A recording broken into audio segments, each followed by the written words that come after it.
इस वीडियो ने अगर तेरे अंदर आग नहीं लगाई ना तो डिसलाइक मार के चैनल को छोड़ देना, पर अगर आग लगी ना तो चैनल को सब्सक्राइब करके ही जाना। So let's start the video. एक बंदे को उसकी कंपनी बेचने के बाद 1000 करोड़ मिला था। उसने वो सारा पैसा अलग अलग बिजनेस में लगा दिया और खुद रेंट से रहने लगा। कोई पागल ही कर सकता है ना ऐसा, क्योंकि कोई नॉर्मल इंसान होता तो गाड़ी बंगला खरीदने में ही बहुत सारा पैसा खर्च कर देता। यह पागल इंसान और कोई नहीं, इलॉन मस्क है, जो कि आज वर्ल्ड की कई लीडिंग कंपनीज का मालिक है और आज इसकी नेटवर्थ है 1,40,000 करोड़। और यह सब उसके पागलपन, उसकी जिद का ही नतीजा है। क्योंकि भीड़ के साथ चलना तो बहुत आसान है, पर पागलपन ही चाहिए भीड़ से हटकर कुछ करने के लिए। जिस बंदे को कभी उसकी भारी आवाज की वजह से रेडियो से रिजेक्ट कर दिया गया था, उसने जिद पकड़ी और वो मुकाम हासिल किया जिसके कई लोग सिर्फ सपने ही देखते हैं। जी हाँ, मैं बात कर रहा हूं अमिताभ बच्चन की। उनकी पहली सुपरहिट मूवी जंजीर आने से पहले उनकी 17 मूवीज फ्लॉप हो चुकी थी, फिर भी उन्होंने अपनी जिद नहीं छोड़ी और आखिरकार कामयाबी को भी उनके जिद के आगे झुकना पड़ा। विराट कोहली का भी एक ऐसा ही किस्सा है, जो कि क्रिकेट के लिए उसका पागलपन, उसकी जिद को बयां करता है। 2006 की बात है। विराट कर्नाटका में रणजी खेल रहा था और पहले दिन 40 रन बनाकर वो नॉट आउट रहा। शाम को उनके घर से खबर आई कि उसके पापा की डेथ हो गई है। सबने एक्सपेक्ट किया कि विराट तुरंत घर के लिए निकलेगा। कोच ने तो यहां तक डिसाइड कर लिया था कि उसकी जगह पर और कौन खेलेगा, पर दूसरे दिन विराट बल्ला लेके स्पीच पे खड़ा था और इस हालात में उसने सेंचुरी लगाई और अपनी टीम को जिताकर ही वो अंतिम संस्कार के लिए निकल गया।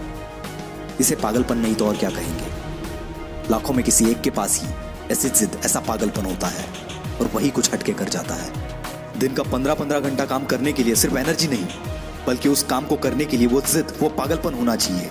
क्योंकि ऐसे जिद्दी, ऐसे पागल लोग परसेंटेज में नहीं, नंबर्स में होते हैं। ऐसी एक जिद और पागलपन से भरी हुई कहानी है दशरथ मांझी की, जो कि अपनी पत्नी को टाइम पर हॉस्पिटल ना पहुंचा पाए, क्योंकि इनके गांव से हॉस्पिटल के पीछे एक बहुत बड़ा पहाड़ था और उसी वजह से उनकी पत्नी का देहांत हो गया। बंदे को गुस्सा आ गया और इसी गुस्से को उसने अपनी जिद में बदल दिया और इस बंदे ने केवल छेनी हथौड़े से 22 साल में 55 किलोमीटर का पहाड़ तोड़ दिया। यह पागलपन नहीं तो क्या है। ऐसी जिद तब पैदा होती है जब दिल टूटता है। कुछ लोग तो इसमें बिखर जाते हैं, पर जो इस दर्द को, इस गुस्से को जिद में बदल देता है, उस बंदे को रोकना नामुमकिन है। वो पागलपन ही है जब लोग ट्रिप्स प्लान कर रहे होते हैं और कोई बंदा अपना एम्पायर खड़ा करने के लिए प्लान्स बना रहा होता है। जब सब नौकरी ढूंढने के चक्कर में होते हैं, तब कोई पागल नौकरी देने की सोचता है और ऐसे ही पागल आगे जाके बिल गेट्स, स्टीव जॉब्स बनते हैं। ये पागल सक्सेस के लिए हमेशा भूखे होते हैं, ये कभी सेटिस्फाई नहीं होते। यही पागलपन, यही जिद, ये ना तो इन्हें सोने देती है और ना ही रुकने देती है। एक जिद्दी इंसान कभी भी शांत नहीं बैठेगा, 1000 बार फेल होगा वो, पर उसकी जिद, उसका पागलपन उसे और एक बार ट्राई करने पर मजबूर करेगा। और ये तब तक मजबूर करेगा जब तक सफलता इसके सामने घुटने ना टेक दे। और यही पागल इंसान, यही जिद्दी इंसान इतिहास बना देता है।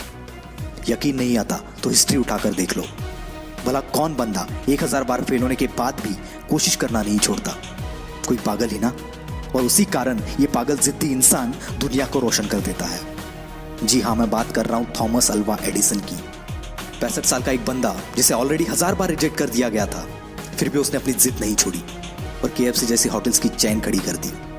जिस बंदे को अंग्रेजों ने उनके होटल में नहीं आने दिया, उस बंदे ने जिद पकड़ी और दुनिया का सबसे बड़ा होटल ताज बना दिया।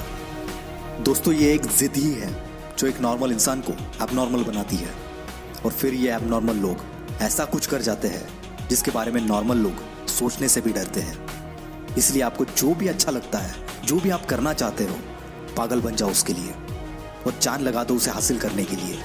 क्योंकि जब तक ये जिद, ये पागलपन आपके अंदर नहीं आएगा, तब तक आप नॉर्मल ही रहोगे।